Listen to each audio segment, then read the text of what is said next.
right. Aloha kakahiaka, everybody, on today, June 10th, 2022. It's Kamehameha Day. And I want to welcome you all to the Aloha Friday Hawaii Real Estate Show. If you're listening to this on a pre-recorded basis, you may want to go back, go forward about 5 minutes, because we're going to have the pregame show here where we warm up our microphones and get everything going, and then we say hello to our friends who are with us. And we got a bunch of people who have jumped on already. Jim is back. Jim, where were you? Uncle Jim is back. Aloha, Jim. Good to see you again, buddy. It's been a while. And Auntie Joyce is of course with us. Another wonderful day in the neighborhood with all of you. Well, you're the one that makes it awesome, Auntie Joyce. If you weren't here, you and people like you, we wouldn't be doing it. And Chris is back. Chris Longley, aloha kakahiaka. Welcome back, Chris. Can I start to take some kind of credit for getting people to say aloha kakahiaka? I'm gonna take a little bit of credit on that one, just a little bit. Anyway, let's say hello. Let's warm up our mic. Let's go counterclockwise. Let's go Scott, Heidi, and then Dylan.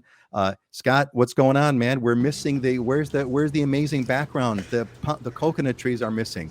Yeah, I thought about superimposing it in the back, but they just don't sway the same. So, yeah, I'm coming to you from a new location. I'd mentioned it last show. So, this is actually the back house on one of the last development project that I did, and I bought my business partner out. So I'm keeping it more for long term, and I moved into the back so I could kind of tweak it out. And so I'm still getting settled in. I'm hoping this isn't going to be the final resting spot. Hopefully, I can find something outside. But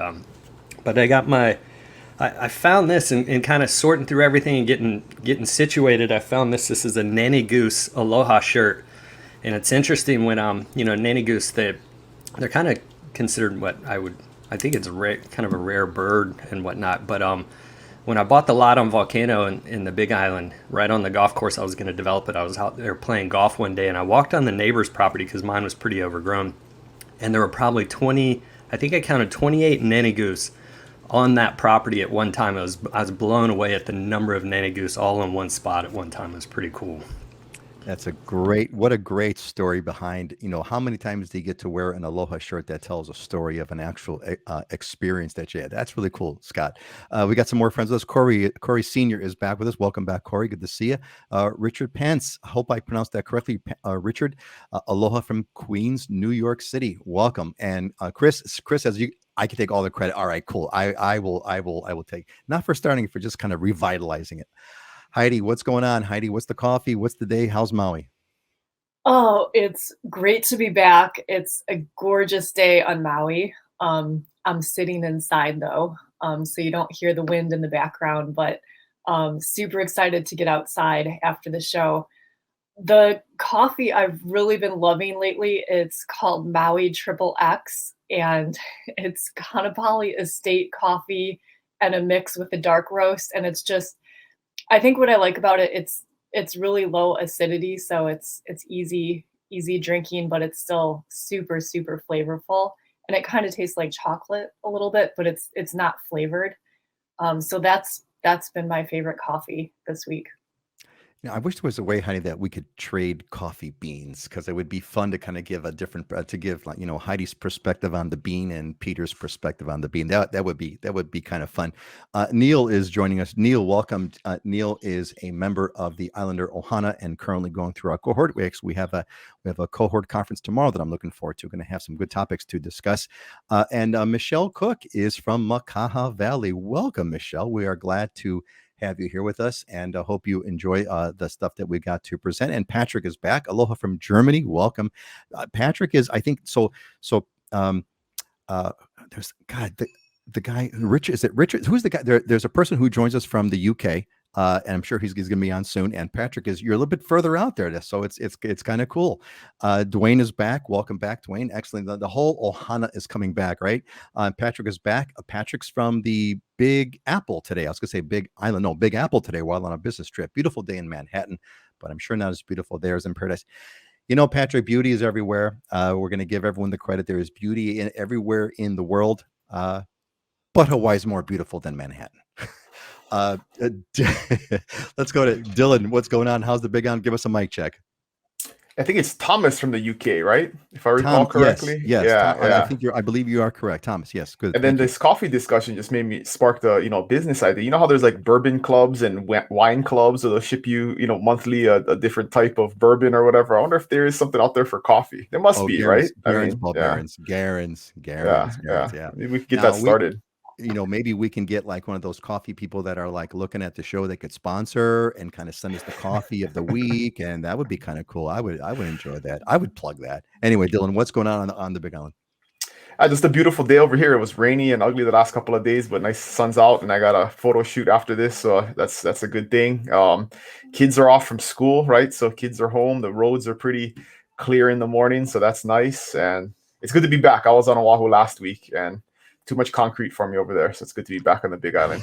But always enjoy a meal with Peter K at Zippy's. So that makes it worthwhile. Liliha Bakery. Oh no, wait. We went to Liliha Bakery, but the line was too damn long. Yes. And so we went to Zippy's right next door. Thank you. That's correct. These are good.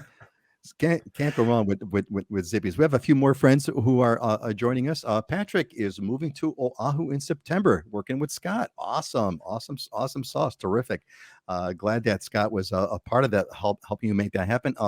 Colleen Gordon also from New York. Welcome, Colleen. Great to see you. Good I believe you're certainly first time commenter as far as my memory goes.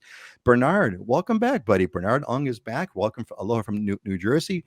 Bernard's been working with Scott. That's totally awesome. Good to see you guys. And Paul, Paul Lucas, disagree. The only beautiful thing about New York City is the sign saying you are leaving city limits. Okay, well, beauty is in the eye of the beholder. I think Central Park's a pretty cool place. I've been there for a long time. Mark Whitehill, Mark is back. Hey, Mark, welcome, buddy. Mark is an alumni of the Islander Ohana. Mark, didn't you guys celebrate your 1 year anniversary in Hawaii? I believe so. Would you comment back on this so we know? Great coffee club idea. Always marketing. I'm telling you, man, Dylan's the idea entrepreneur guy. Sponsored by Living in Hawaii.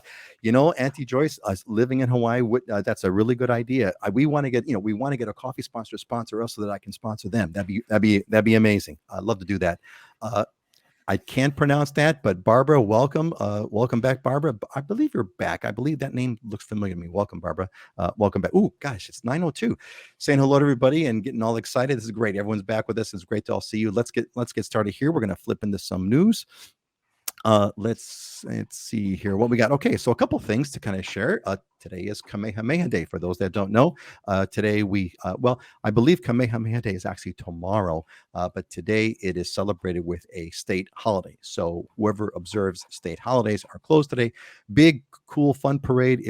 I think it was discontinued for COVID for a couple of years. This is the first year it's going to be back. If you are in the islands, and you have not gone to a Kamehameha Day parade, I would definitely say it is a must-do. It's a most cultural event. It's lots of flowers and horses and marches. It's really, really fun. So that's kind of neat. And Mark, okay, 1 year, June 2nd, still happy. Best thing we ever did. Glad you did it, buddy, I'm sure. So that was that. So the other thing, the other kind of news is about market cooling. There's a bunch of articles I'm going to want to hear from Scott and from Heidi and from Dylan about market cooling. There's a bunch of articles. For example, let's see, there's a couple of things here. Now, not that the market's crashing, mind you, but it's cooling. So prices are still higher than last year, but I guess they're not as much higher as they would have been if the curve was continuing. So it'll be kind of interesting to kind of hear about that. And if you've been with us for the past few shows, we've been talking about this short-term vacation rental new law that's gone into effect on the island of Oahu, which made the minimum short-term vacation rental to be 90 days. And that's been somewhat controversial, but now there's a lawsuit that's coming up about that. The people who are suing are saying that it is taking away their property rights, so therefore it is unconstitutional. It's not following due process. Scott, I don't know if you know anything about that, but I'd like to kind of hear what you got to say about that. And there was another article, and I think I kind of wanted to bring it up because I think it really tells a story of Hawaii. The article is that we're 48th out of 50 in economic activity. It had a variety of measurements according to economic health, innovation potential, and activity, and we're like at the bottom of the barrel for pretty much all of those things. And gang, that's because we love Hawaii, but Hawaii's not the place you go for economic activity. It's a lifestyle. It's a qualitative life. It's not a quantitative life. That's the way I kind of say it. And There's some stories there about no COVID mandates so far. There's all kinds of stories going on about COVID rates up and down and up and down, but it looks like we're going to stay clear. So far so good about what's going on, and I think that's the basic news. Let's zoom in here a little bit to show you the weather. Of course, is going to be perfect as we're going into summer now. The weather just becomes like amazing, and it's getting beautiful days. Despite some bad days on Kona. So that's that for today. Let's say hello to a few more friends who have kind of chimed in with us over here. So Norm is back. Welcome back, Norm. Aloha all. We're back on the Big Island. Okay, so Norm, hanging out on the Big Island, also a member of the Islander Ohana. Hope to see you this Saturday. We've got a really cool discussion that's coming up on this Saturday's event with the Islander Conference. And Auntie Joyce highly recommends the Kamehameha Day Parade. Excellent. All right, great. So let's do this. Let's kind of go clockwise now. Dylan, and then Heidi, and then Scott. Give us. There's a little bit of cooling. If you want to comment on that at all, Mark. We talked about that a little bit, I believe, Dylan, the last time that you were here. But give us any updates, any newsworthy stuff on the Big Island that's kind of happening that you want to share. Anything about the market? Go ahead, Dylan. Yeah, it's definitely changing. There's definitely a shift going on. I don't know if it's cooling or what's going on, but there's more homes on the market than there has been in a very, very long time. There's 522 homes on the market on the Big Island. We haven't been above 500 in a while, and we crept up to 1,657 active listings. So that number has been like under 1,600 for a really long time, and got all the way down to 1,300 at one point. So things are shifting. We're still seeing very aggressive pricing on seller behalfs, and buyers are becoming more cautious with the higher interest rates. Their buying power has gone down. So it's some interesting stuff going on in the market, but for the most part, still strong. I mean, it's going to be a very, very long time until we get back to normal levels of inventory, like 3,000 properties on the market. We're still like 50% where it normally is. So, going forward, we'll see. But I'm not seeing any type of dramatic downward shift. It's more of a cooling off is probably the best way to put it, a plateau potentially. So yeah, that's the sense I got from at least the articles where it's cooling off. The curve is starting to kind of bend a little bit. It's not quite so steep. Heidi, what's anything else, Dylan, that you want to share? A Big Island news? Anything? That's the short story. Good, thank you. Yep. Heidi, what's going on in Maui? Give us the update. Give us some interesting news. Give us whatever you want to share. Sure. Well, real estate wise, I mean, the market is definitely shifting a little bit. Shifting towards a more balanced market, which is actually a good thing, and it's good for buyers. It's still a very robust market, but the rate of appreciation has slowed down. The kind of real intense frenzy has slowed down a little bit. But I mean, it's still very strong. Like the big difference between this year and last year at this time is the number of properties closing is a lot less. The number of properties going under contract is a lot less. But I mean, overall, I think it's going to be a good thing. I mean, we're seeing more price reductions if sellers have overshot their prices, but we're not really seeing any signs of prices going down. And the amount of properties on the market is still very, very low. I mean, compared to any historic levels. So anyway, that's where we are right now. So same kind of thing on your end. Yeah. Thanks, Heidi. Scott, what's going on? What's up? What's going on with Oahu? What's going on with you? What's going on with the market? Yeah. I mean, this is a time where I start to take a long look and a deep look at a lot of different areas because the market is shifting a little bit. And what does that mean and what's coming down the pipe? The funny thing is Oahu just had this month we had record price appreciation or record prices for single family home and condos. So the market's still going up. Don't think that it's coming down. But we are starting to moderate. I got a new word for you today. Instead of decelerate, which is still a good word, moderate is what we're starting to do on the single family home side, not on the condo side. So we've had 4 months of fewer sales than last year. Fewer sales by how much? 5%. It's not earth shattering by any means.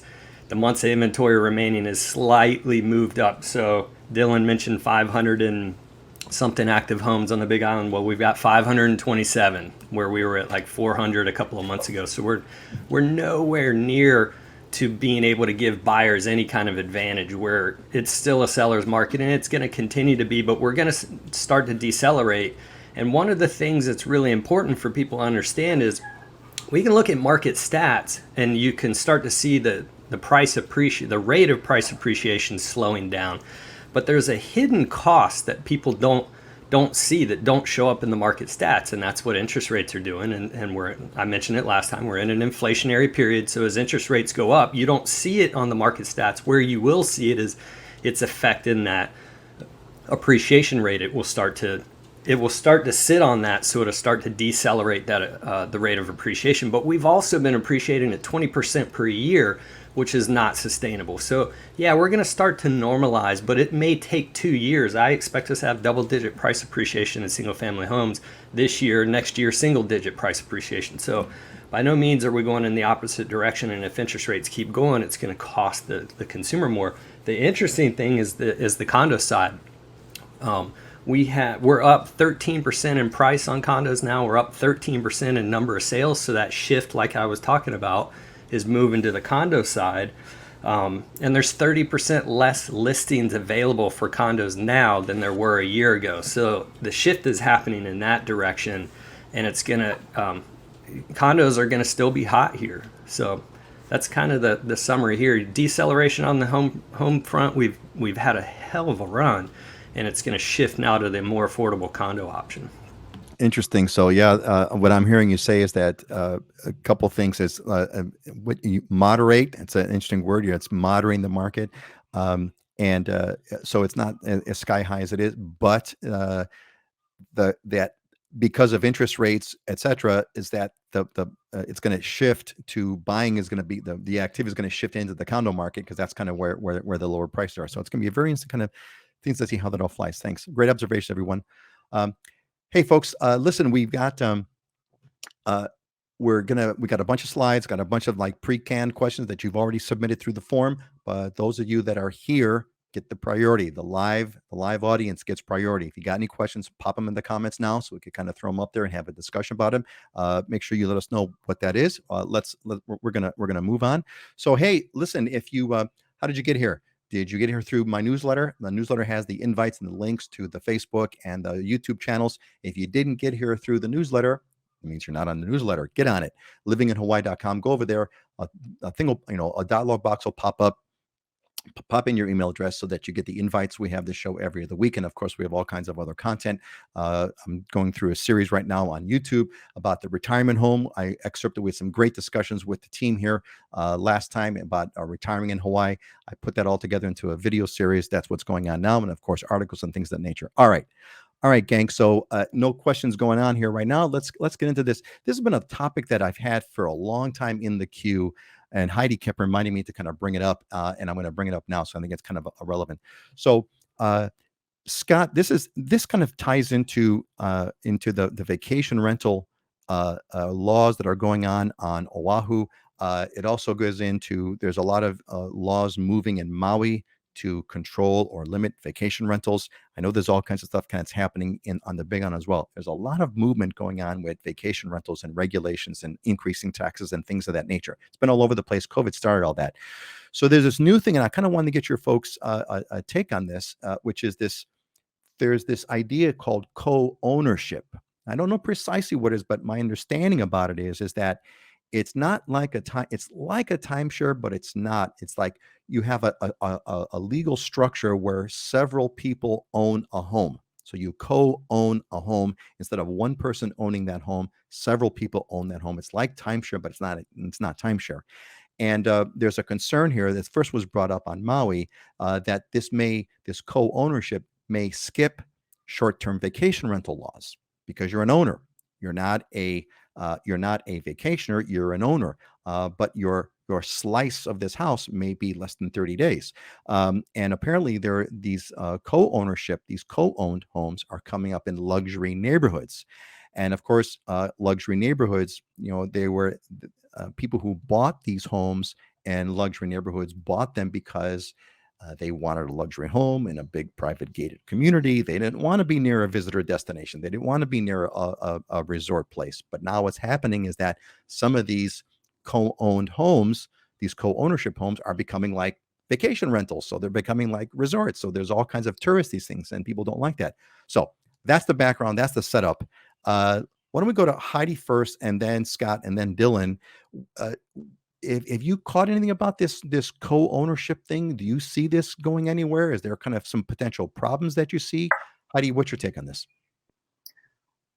Well, I see Picasso is shared ownership of luxury homes, and I kind of see it as an outgrowth just in general of the sharing economy. And I can see how this can be very attractive for people that are looking to own that $5 million house but only want to spend 1 million.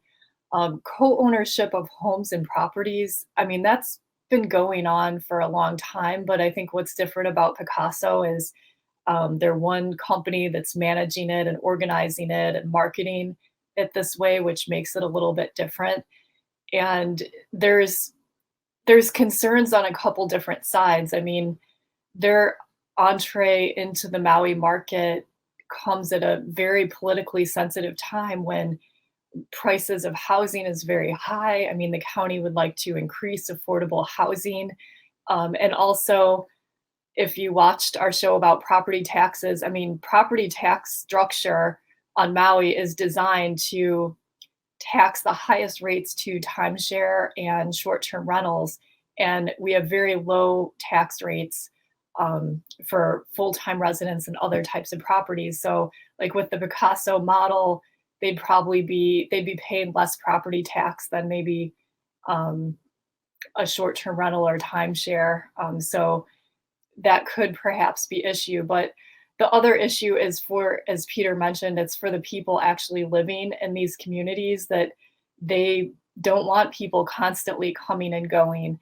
And for new owners thinking of buying in a community and existing owners in a community, if there's an HOA, they're trying to change their bylaws and figure out how to prevent this kind of thing. I mean, my opinion is if Picasso tried to do this in an area that allowed vacation rentals, they'd be met maybe more welcome than in a residential condominium area. So I don't know. I could go on about this, but. Well, I think it's gonna. I'm gonna give Dylan the cue to talk about one of his favorite topics of unintended consequences. So we may see one of those. But Scott, why don't you? It's been going on. Heidi mentioned it's been going on for a while. This co-ownership idea. Do you have anything? Might this be something that's going to kind of erupt on Oahu, especially with this 90-day short-term vacation rental thing? What's your take? I'm not that impressed with it. I mean, it's fractional ownership is effectively what it was called 10, 12 years ago, never took off. And there's a whole host of reasons. So what Picasso's doing is you can have a maximum of 8 owners owning the property, and they put it into an LLC. So you own a portion of that LLC, whether you own 1/8 or you purchase 2 portions of it.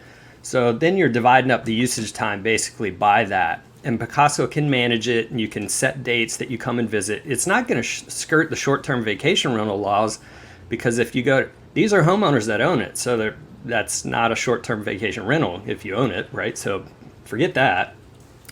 They would have to put it on, advertise it in some kind of way for it to become a short-term vacation rental, and then city and county will come down on them at that point. And I know there's been a concern for, people buying up inventory. Well, hey, if you get 5 or if you get 8 people buying one home rather than 8 people buying 8 homes, guess what? They're leaving inventory for other people. So, hey, have at it. That's a benefit, right? You're shrinking the buyer pool. The biggest thing, the biggest reason I don't see this taken off, and it hasn't before, first of all, it's an LLC. So financing components for it get to be complex. They're not easy. You're 1/8 owner, let's call it. And then, okay, does everybody agree? You have to vote on things as a group. Do you really want to do that, right? Hey, I don't like the decor. It's looking a little run down. Let's change it. Now you got to get 8 people to all agree. And then if you want to go and sell it, okay, now you've got a real challenge on your hand, because now you're putting it on the market. Yes, it looks attractive on the price, but somebody knows they're buying this thing, a portion of this thing, usage time, to come in with a group of people. And I looked online, there is one fractional in Hawaii Kai right now that's on the market for 400 and some thousand. It's a condo. We're condo market right now, days on market is average is 10 days. This thing's been on the market over 200 days. So what's your buyer demand for something like that? Looks pretty low. And you know, it's funny what you said that, Scott, because Paul had popped this on the comments right before you, tongue in cheek. Of course, luckily co-owners of property always get along, always agree on renovations, always want to sell at the same time. Yeah. So that's a really good point.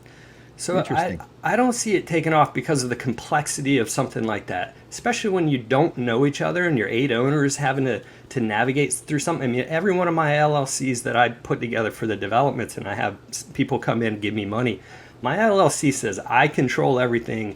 Nobody has a say. And there's a reason for it, because I need that thing to go smooth and I need to be the decision maker in it. So. You can't have 8 deciders. Could you imagine that, Scott? If you had to deal with 8, oh my God, it's a pain as it is.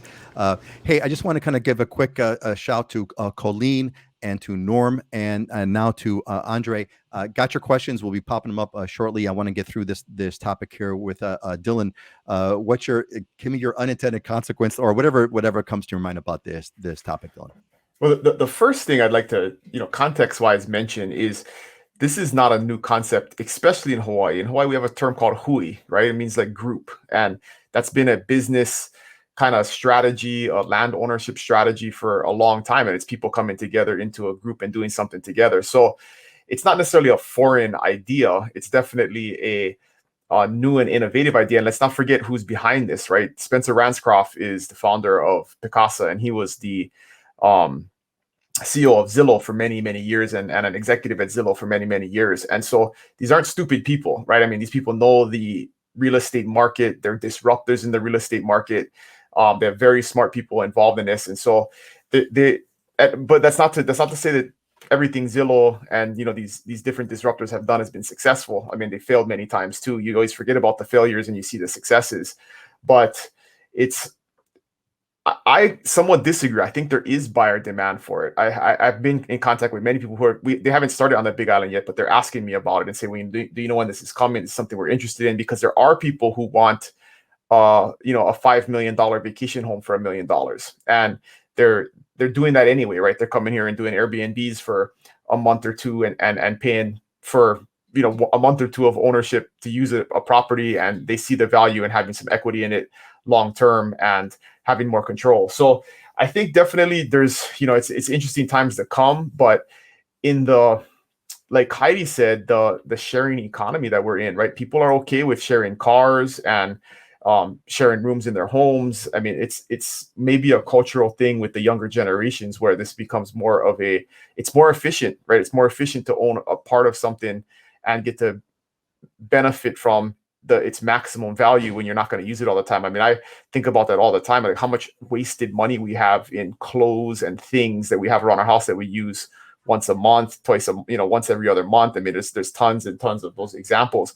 And one of the unintended consequences here, right, is these people that live in these luxury neighborhoods.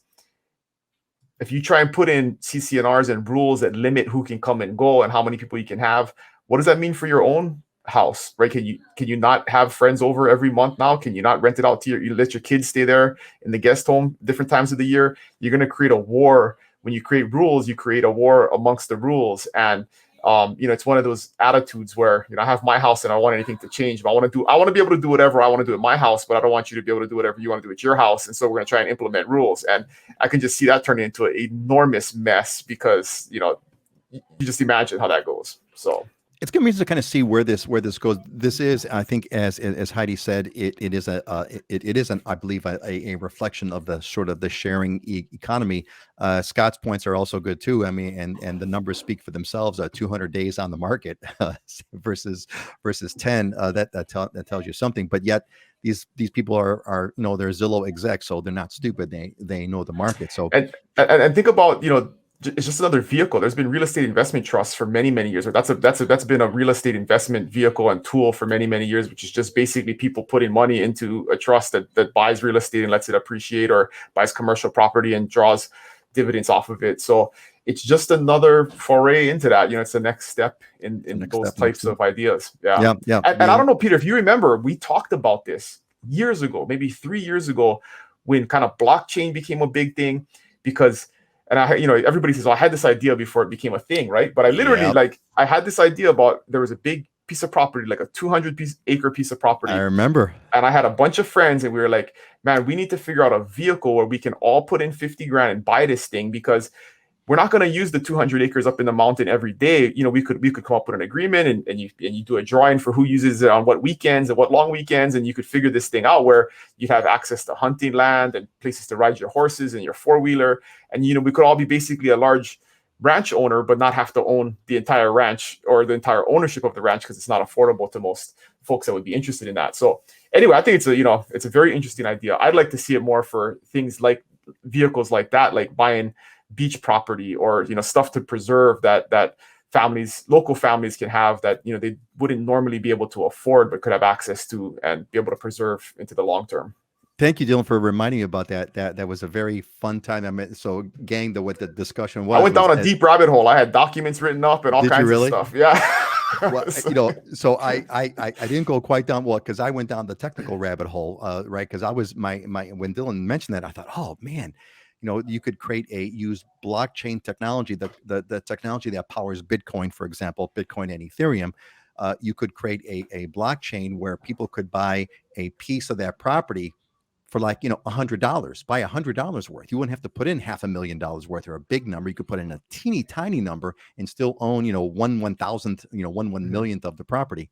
But anyway, that was and if you think about it, that could be an awesome vehicle for preservation of important property, community gardens, because we always rely on the government to go and like buy open space and stuff, and we want the government to spend the money. But what if there's 1,000 citizens that want to get together and spend a couple $1,000s and buy a piece of property to do a community benefit program or something like that, or buy it for the Humane Society, right, to have a facility on. I mean, there's lots of ideas where you could come up with stuff that would be beneficial, and you don't have to rely on the county who's going to buy it and then neglect it, and it's going to become an eyesore. Right. So, Scott, you want to add to that?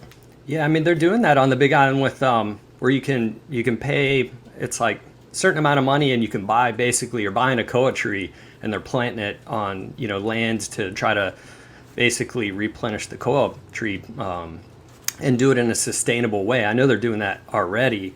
The one way I see this concept being able to take legs is the fact that who's behind it, big money, reputation. So there's a comfort factor that a bigger company gets involved in this, and you can have some of that safety, that some of the complexities to this that would not be as appealing, where you can't control everything. You have to have some kind of say with other people.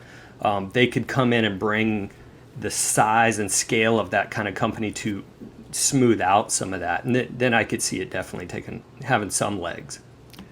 Gang, you're all watching the genesis of another startup idea right before your eyes. We're coming up with something. Hey, so I got a question for you all. So what do you folks think if there was a way for you to spend a small amount of money, and let's say $100 minimum, and with the $100 you would actually own a piece of property? So Scott, it's not quite like buying a koa tree, because you can't turn around and sell that koa tree later. So you'd actually buy a piece of land, and let's say it's preservation land or whatever, for $100, and that would be, you would get some kind of a title that you could then later sell that if it ever appreciated. It would, it obviously would appreciate that, what, $110 or $120, but it would be a piece of property that you would own. Is that something that you would what does that make you think about that? Go ahead, Scott. It's called the cohort compound. The cohort compound. The cohort compound. Love it. Oh yeah, the Islander Ohana cohort compound. Oh man. Okay. Whew. Wow. All right, you're seeing it. All right, we had a couple of questions that I want to cover. Great topic. Thank you all for participating. I think it's a great discussion as usual. Hope you're all enjoying these as much as I am. So let's kind of hit Colleen's question. Are there any medical coding, any jobs in medical coding in healthcare available on Oahu? Well, Colleen, here's what I got for you. I've got a link I'm going to pop in the comments for you right now. I partnered with ZipRecruiter, and on the website, if you go to Living in Hawaii, I put the link. It's going to pop in the description. It's going to pop in the comments in a second. In a second, go to that, do that search, and that's the best way to kind of find, do that job search, and you'll find if there's jobs available of that kind. Typically speaking, though, that's I know what you mean by medical coding, but typically speaking, high skilled, high value jobs are typically easier to get in Hawaii than other types of jobs. However, getting a job in Hawaii is a whole other animal. We've made some videos on that, and I've actually got a article on the website, how to get a job in Hawaii. Scott gave us a great story a long time ago about his experience in getting his first job at one of the hotels. I remember that, Scott. Have not forgotten about it. Norm is saying, after staying on a farm in Papaikou, we found out how important a pest service is. Any idea of average cost of monthly service? Yeah, dude. Well, Papaikou, that is a very wet area. Lots of pests. Hope you had some enjoyable times over there. Dylan, any sense? Do you have any sense of kind of what a sort of a pest service maintenance thing might cost on the Big Island? It's not expensive. I mean, $50 to $100 a month. $200. Okay. Yeah. Right. Or you can buy there's like those home defense bottles at Home Depot, and you can spray them around the edge of your property. What I tell people is, unfortunately, you're gonna have to get over it because there's bugs in Hawaii. Go ahead. Yeah, there's nothing you can do about it. I mean, I don't care what you do, but I mean, you can tent your house, and literally next week there's going to be ants and cockroaches back hanging out. So yeah, I mean, that's it, man. So Norm, Norm is doing that. Norm is doing his on vacation, the simulation of living in Hawaii. So Norm, I hope that's insightful. Scott, go ahead. The only way to avoid it is you got to be, like above the 5th floor on a condominium complex. If you're a high-rise condominium complex, a lot of times you can avoid bugs to a degree, but you're still going to get the flying ones. Yeah. Scott, the good thing is we don't have any bad bugs. None of them, other than like centipedes, I mean, that bite you. I mean, there's really not that many that are harmful. So, I did put a long time ago, we had a discussion about this, and I actually made a video about it on the channel. It's called I got 5 bug stories, our favorite bug stories of Scott getting bit by a centipede and Dylan, you chasing after one in your bedroom, and me with big cockroaches. Scott, Heidi, folks want to add anything to Norm's question about a maintenance fee, about $50 to $100 a month? I mean, at our condo association, a lot of times they'll hooey up with it.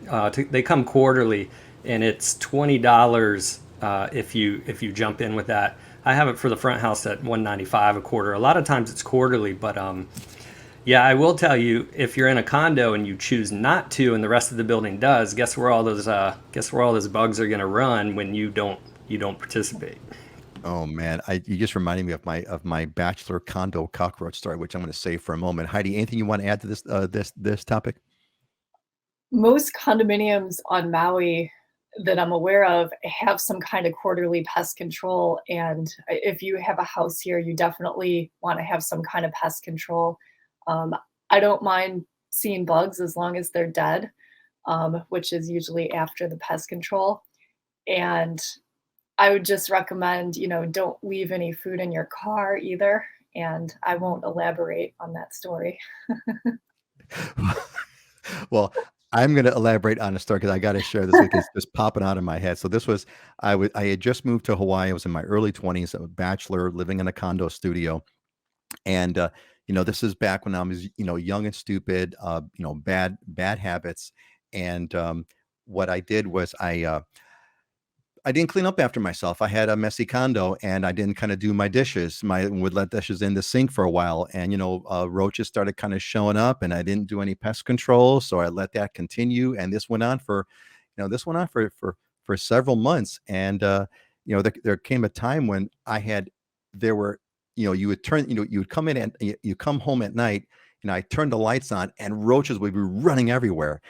And it got to a point where it was like, okay, I got to do something about this. So it was a small studio, so I got one of those these bug killer things where it's a can. It's like a grenade. You kind of turn the can on, and it kind of keeps kind of spouting out. So I bought like 4 of those cans, put it on, got out of the condo, came back, 6 hours later, and I came back. There was not hundreds, thousands of roaches that were all over the place. I scooped it up. It was a shopping bag full of cockroaches, And that was when I learned why local folks are very clean, why you always wash those dishes. As Heidi said, clean up after yourself. Don't leave food anywhere, not in the car, right, Heidi? Don't leave food in the car. Don't leave food kind of hanging out. Always wash the stuff because you're going to have bugs everywhere. So I don't know if anyone wants to kind of jump in and share another bug story. All right, let's move on over here. Yeah, right. Let's see. So let's see who we got over here. Who's next? Let me kind of get. Pardon me for a minute. I'm gonna get back. I want to get these in order. Andre says, are there vagrancy laws when their quote their share of staying in the property is expired, but they don't have to evacuate the state because they can prove residency with identification? Andre, this is America. We don't have to prove. There is vagrancy laws per se, but there's no law that says you have to leave the state if you can't show that you have an address. United States of America, you can move to any state you want. You don't have to have permission, and you don't have to kind of show any sort of proof of anything. You just kind of hang out. Now, it's a problem, but there's nothing that says you have to leave the state if you can't prove that you have a residency. And Auntie Joyce, not in my neighborhood, thinking this is this vacation rental stuff, right? Some people don't want it. There's all kinds of issues about that. This vacation rental controversy has kind of brought that all up. But there is a ton of not in my neighborhood, or NIMBY, not in my backyard. A lot of that going on in Hawaii. Let's hit Bernard. What's the current state of electric vehicle adoption? Is it a big pain to set up and pay for setting up your own or HOA covered charge points in condo parking garages? Are the HOA rules strict on this? I think there's only one public Tesla supercharger on Oahu. Interesting question, Bernard. It'd be kind of fun to get some stats. I do believe, I could be wrong on this, but I believe that Hawaii has the largest per capita of electric vehicles in the country, and for good reason, because of the sunshine. There's a lot of the sort of the Teslarati has solar panels on their homes, and they charge their cars. Condo wise, HOAs. Scott, why don't you comment on that? What's the story with sort of HOAs and condos and how that all works? Yeah, on the older condos, you kind of got to get into the condo docs, and sometimes we got to talk to people. So on the older buildings, sometimes they're not equipped for it or set up for it. How they have their electrical running from when they were built is not conducive for it, or they haven't upgraded to the point to where they can easily run it. But it's case by case basis on the older buildings. The newer buildings, they're all setting up for it, and typically what they're doing, they'll either have some charging stations, or quite a bit of them in the buildings, or you can pay the cost to run it to your parking stall, and once it's there, then you have the electric charging station. But the newer buildings in the 2000s to present are significantly easier, and within the house rules and things, they usually have guidelines for what's allowed and how to go about it. Wow, thanks, Scott, for shedding the light on that. That would be quite a feature if you could run power to your stall. That would be amazing. There's a ton already like that. Really interesting. And along with that, there's I know one of the cars for sure. There's a new electric car from Hyundai, the GV60. I saw the promos on it. I haven't seen it mentioned, but regardless, there's features coming out now where cars can charge wirelessly. So you'll be able to put just a pad, and you just drive up to the pad in your stall, and your car starts charging. So Dylan, you don't even have to Dylan's got a Tesla Model 3. There's nothing even to plug in, just drive up, which is going to be amazing. Heidi, what's the status with condos? What's your understanding of condos, Maui, electric cars, etc.? Well, we're definitely seeing more and more electric vehicles out here on Maui. And I have seen some condominiums, even older condominiums, where individual owners have been allowed to set up a charging station for their parking stall. So I know that happens. I mean, as far as the cost and timing of doing that, that would be something to look into by a case-by-case basis. I mean, there's also quite a few places publicly where you can go over to a resort area or beach parking and charge your car. And a lot of the newer homes are being set up for electric vehicles as well. So, I mean, I see that trend continuing.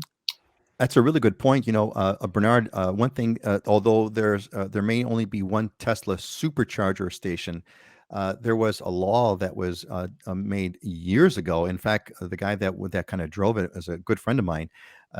But there's a law that states that any parking lot that has X amount of stalls. Now, I don't know if this is Oahu or statewide, but certainly on Oahu, any parking lot that has X, for every X amount of stalls, there has to be an electric charging station. So they're not Tesla supercharger stations, but there's charging stations almost at every mall, anything that's got a big parking lot's got a couple of charging stations.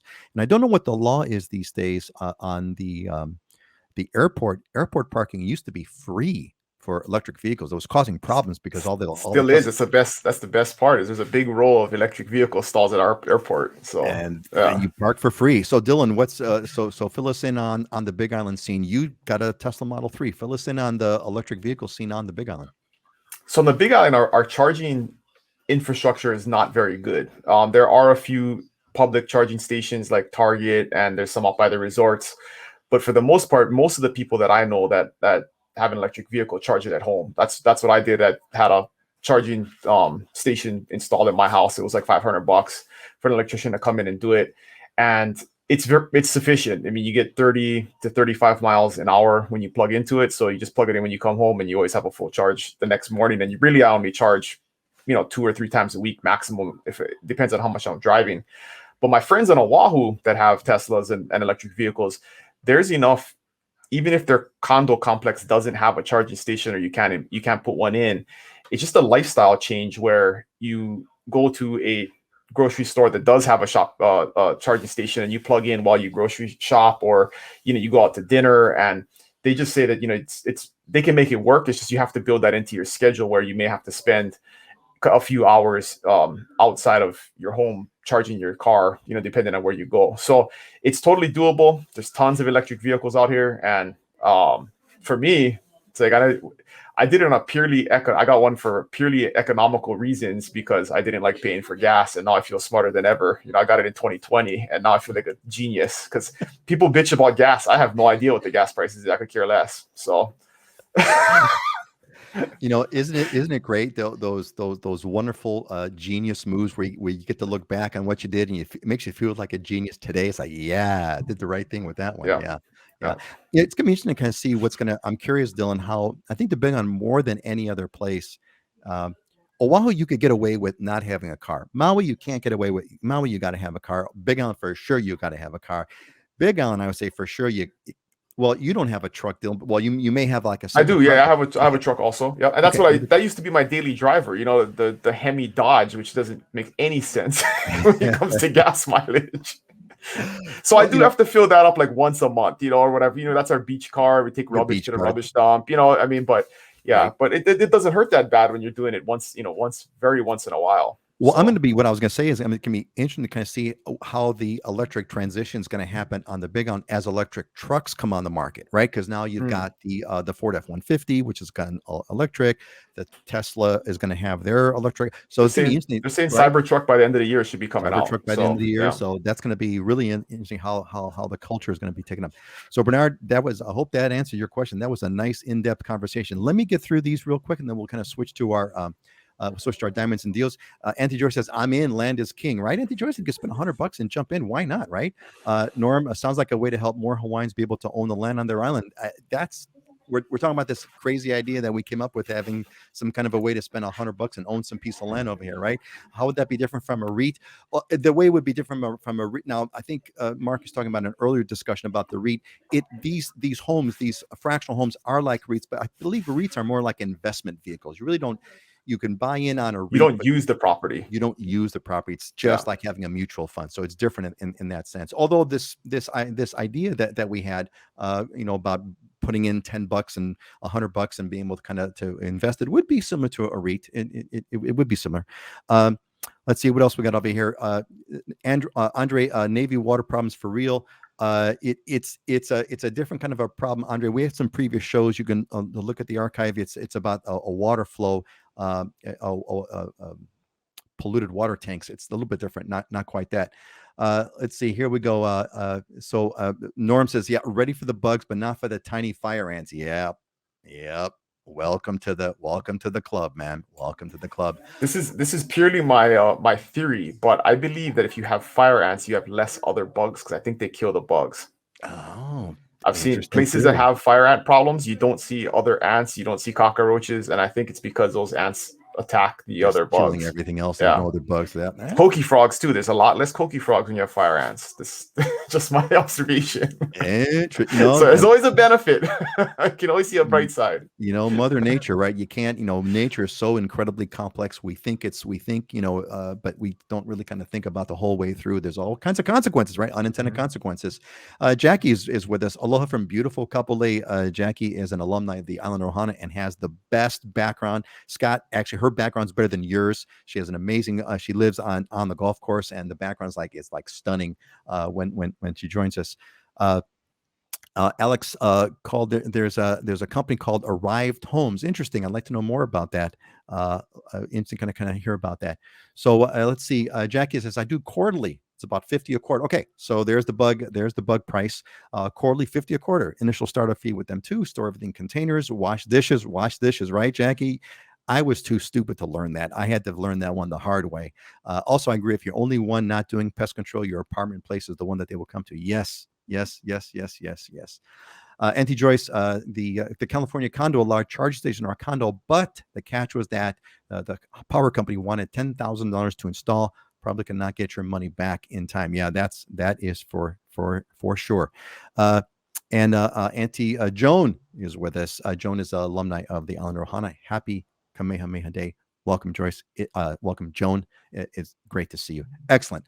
All right. Let's see. I think that's about it for this time. So, gang, love your questions. Pop them in. Great discussions. Bernard, as you can see, that we got some great experts here to help us out with it.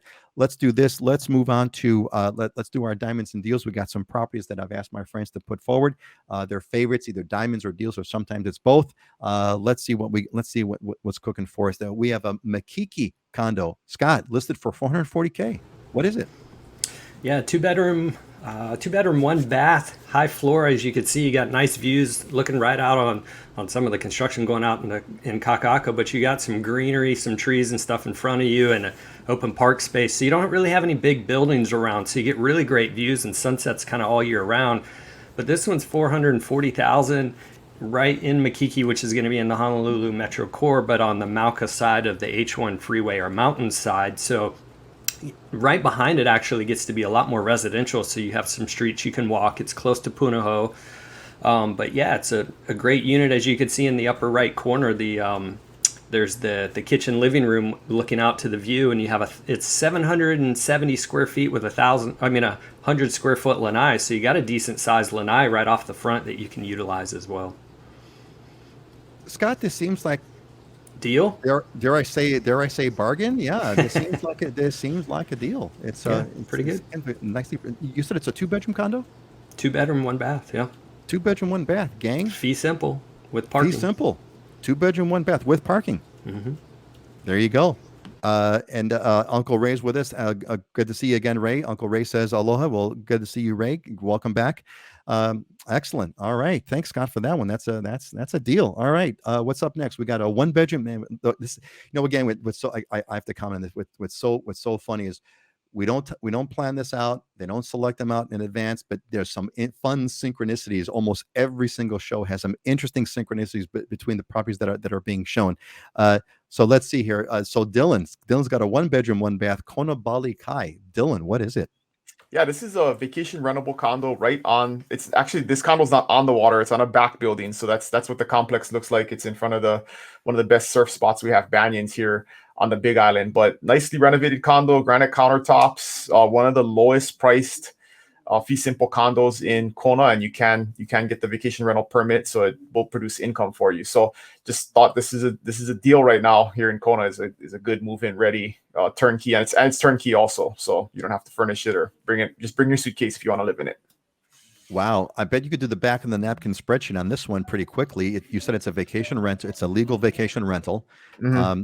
It's right on the water, and low HOAs under 500, I believe, like 480 oh my God. something. So not bad. Yeah. So you got low HOAs. It's on the water. I mean, the unit itself doesn't face the water, but it's right. The property is right there, which makes it ideal. And it's a vacation rental. Wouldn't need a whole lot of math to figure out to make this profitable. Excellent. Love it. Very cool. I'm interested. No.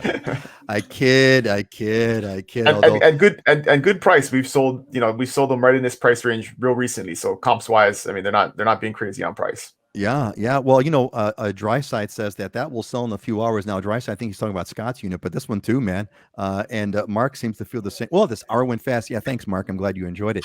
And Jackie says, Scott, what's the HOA on the Oahu one? You're muted. Yeah, sorry about that. It's it's 850. So 850. yeah. Jackie. So it's. I'm sorry. Go ahead, Scott. Okay. Jackie, you know who to call. Give us a buzz. You could email a reply back to me, or I'll connect you with Scott. Get that one in there. It's a great place, great location. Although, Jackie, you're living in Kapolei, so you're gonna go backwards, so it won't be that bad. You're gonna go against traffic, Jackie. So it won't be that bad if you have to commute. So it's still gonna suck. Okay. Let's see what's up next here. Let's look at our Maui property here. What do we got? Wait, wrong one. No, we got one. Oops. Oh, you know what, Heidi? I think you came in late. Not late, but came in after I started the slideshow. Give me a sec over here. Oh, technical details. Give me a sec, everybody. So let me kind of flip over to Heidi's property. Here we go. Give me a sec because we want to. So there's always a little bit of synchronicity, and then we always get like a breakout one over here, like Heidi's. All right, here we go. 71 Door of. You want to buy this just for the name itself alone. I want to live on Door of Faith Road. That's the road I want to live on. Door of Faith Road. Haiku Maui. Wow, 3.5 million. Heidi, what is this? So this is a little bit different than the condos we just looked at. Yeah. 4 acres here. There is a main home, which is 4 bedrooms, and that includes an attached ohana downstairs. There's 3 Bali style bungalows, and you can see a picture on the right side there of one of the bedrooms. And then there's 2 pool suites and a big pool and gathering area. So really secluded, wonderful retreat. You can invite a whole bunch of friends, and 3.5 million on the North Shore of Maui.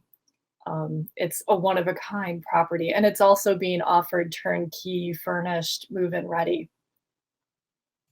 I think Dry Side said it right. Wow, that is an amazing property. As we cover up Scott's face on saying Dry Side, wow, that is all right. So this is home plus 3 bungalows plus 2 pool suites and a pool gathering area on 4 oceanfront acres. My God, that is remarkable. All right, gang. So here. What do you take? Do you take the 2-bedroom condo on Oahu for $440? Do you take the 1-bedroom vacation rental kind of suite on the water on the Big On, or do you go for the 70? I just love that name, 71 Door of Faith Road in Haiku Maui for 3.5 million. Which one is it, gang? What do you want? All right, great. I think we wrapped up everybody. I think we wrapped up everybody's questions and everyone's comments. So why don't we kind of do this? Let's move into our. Let's move over here. Dry Side says Big On condo. Well, Dry Side. That's a, it's something to be said about that. That's for darn sure. That's for darn sure. Auntie Joyce, lots of buggies in Maui, but I take it just for the pools and the view, man. That's me. Yeah, that place in Haiku. Haiku's, it looks kind of lush. So lush means bugs. Jim wants the Oahu condo. Jim, hurry up, man. For the win. That's right. Absolutely. Awesome. All right, gang. So look, we're gonna wrap this up. Let's kind of get into our closing thoughts over here. Let's see what we got over here. Is what I've asked everyone to kind of close it out good. Today is Kamehameha Day again. We are recognizing Kamehameha Day. It's actually tomorrow, but we have a state holiday for today. So again, we're going to recognize that. And let's see what we got here. Dylan, set us up with this one. Yeah, this is the Serenity Prayer. It's not something that most people know about, but it's something that I learned from my mom early in life, and it's brought me a lot of peace throughout my life. And just with everything going on, I shared this with my team this week because there's a lot of stuff going on, just in the economy, in the market, in life. And I think it's a good one to help just bring things into perspective and focus on. So it's grant me the serenity, accept the things I cannot change, the strength to change the things I can, and the wisdom to know the difference. So real simple, but when stuff's going crazy, it's good to rely back on it. It's always good to come back on these. I wonder how old the Serenity Prayer goes. That would be kind of fun to kind of do some research on that. I love those. Those are some classic ones. Yeah. Well said, Dylan. Well said. And especially in crazy times, I have to riff on this just for a minute with you, Dylan. A lot of times, people will. I have a couple of good friends who will, call me and say, "Man, did you see such and such this story about da da da da da and all this kind of stuff?" And da da da, and they get all upset about it. And my question is, well, are you paid to take care of this issue? And they'll say, "Nope, not paid." Ain't your problem. Ain't your problem. Ain't your problem.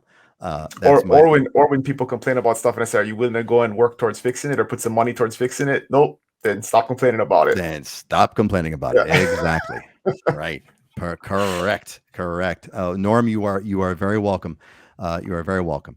And Jim Halverson, will a dry area like Hawaii Kai be a problem with bugs too? Well, different kinds of bugs. You can't get away from bugs in Hawaii, period. Can't get away from it. But lush areas, wet areas have more bugs. Dry areas have less bugs. Different kinds of bugs. Still going to have bugs. Still going to have cockroaches. Still going to have geckos. Can't get away from bugs. That's for darn sure, right? And Scott's nodding. Okay. What's next? Scott, you're up. Experience is a hard teacher because she gives the test first and then the lesson later. And I was thinking about this, and this is more of a shout out to the three of us on here. I mean, we all have significant experience in this industry. And I happened to see a couple of people post about having taken a course and gotten an online designation for the realtor status. And for me, I thought about it. I'm like, why do I not do that? I don't go down that path to getting the designations, and I sure as heck don't post about it. And the reality for me was, you cannot replace what you're either reading in a book or learning in a classroom with the actual experience of going through things. And for the three of us that are on here, why we're part of the reason we're on here is because we've been through so much. We can share it with you. But hey, we've gone through the hard, the experiences, and we figured out the lessons, so we know how to figure them out before they become a problem. I usually know when I'm putting buyer and seller together, I know where the issues are going to happen before they are, and I clear them up or cut them off before we get there. So you can't replace experience. No, you cannot. That is so well said. It's those experiences. It's a great line though. Like, she gives the test first and the lesson later. Exactly. That's why everything you've got is lessons and gifts, right? There was another line I got on that same thing. Anything you get in life, it's either a lesson or a gift. That's all it is. And thank you, Auntie Joyce, for doing the internet research for us. Serenity Prayer by theologian Niebuhr. I'm gonna probably hack that one. 1933, first used and served in 1943. Love that. Did not know that. That's awesome. Thank you, Auntie Joyce, for doing that research. This is what I love about kind of having a group of people, right? Because people can kind of go and pop stuff on. This is like great sort of social networking live, which is really fun. Thank you so much, Auntie Joyce, for looking that up. I really appreciate that. Heidi, what's your thought for today? The most difficult thing is the decision to act. The rest is merely tenacity. This is a quote by Amelia Earhart. And what this means to me is sometimes you can spend a lot of energy just trying to make a decision. But once you make a decision, there's a momentum and you can just keep going. And not that it's going to be easy, but I mean, it's just making that decision to act that puts things in motion. And then it's just reassuring that, once you've accomplished that, it's just about keeping going. But I actually have another closing thought about bugs. Go ahead, Heidi. Give us the bug thought. So there's no bugs in my house. There's no bugs in my car. Just because you live in Hawaii, you don't have to live with bugs. They are outside. There are cockroaches flying around outside in the bushes. And I mean, that's why you do have the pest control, but you don't have to think, there's going to be bugs crawling around your house if you live here. I just wanted to clear that up. Yeah, well said there. I would agree if you follow the steps, right? You get the bug maintenance, folks that come out and spray the yard or whatever, or you do it yourself, like Dylan was saying. Keep your dishes washed. Do not leave. Follow. Trust me, Scott. You talk about lessons. You talk about lessons. That was that was one heck of a test. So yeah, clean up all your clean your food and do that, and you're gonna be. It's not that bad, but there will be bugs. They're outside. There will be bugs. They're outside, and if you live in a jungle area, you're gonna have a lot of them. Auntie Joyce, thank you for your beautiful comment. Happy Kamehameha Day to all. Mahalo to each of you for the joy you bring me. We're so happy that it's mutual. It's mutual. It's what makes this. It's like everybody kind of showing up. We're all having a good time, right? All right, I'm going to close with mine over here. Of course, it's going to be Proverbs. Hey, how old are Proverbs? Can anyone want to Google that one? When was the book of Proverbs written? I'd like to know that. Here's one for me. All the days of the poor are hard, but a cheerful heart has a continual feast. And what that means to me is that it's really the cheerful heart that is the source of wealth. You could be poor or you could be rich, but a cheerful heart is a continual feast. That's where it's all about. It's all about being happy. And to me, that actually ties back into the economic lesson for Hawaii. Yeah, we're 48th in the country, 50th in the country for on some economic scale. And let's just give it the benefit of the doubt, say it's true. But at the same time, we're also the happiest place. Not Disneyland. We're the happiest place. We're the ones that there's a certain joy that you get here, and you can't buy that. And that's what Hawaii is all about. All right. Well, great folks. Great show again. Thank you all for making it great. Dylan and Heidi and Scott and everyone in the Ohana who's been a part of this. Jim's going to see us in 2 weeks. Jim, glad to have you back, buddy. We'll see you in 2 weeks. Let's say by clockwise. Dylan, then Heidi, then Scott.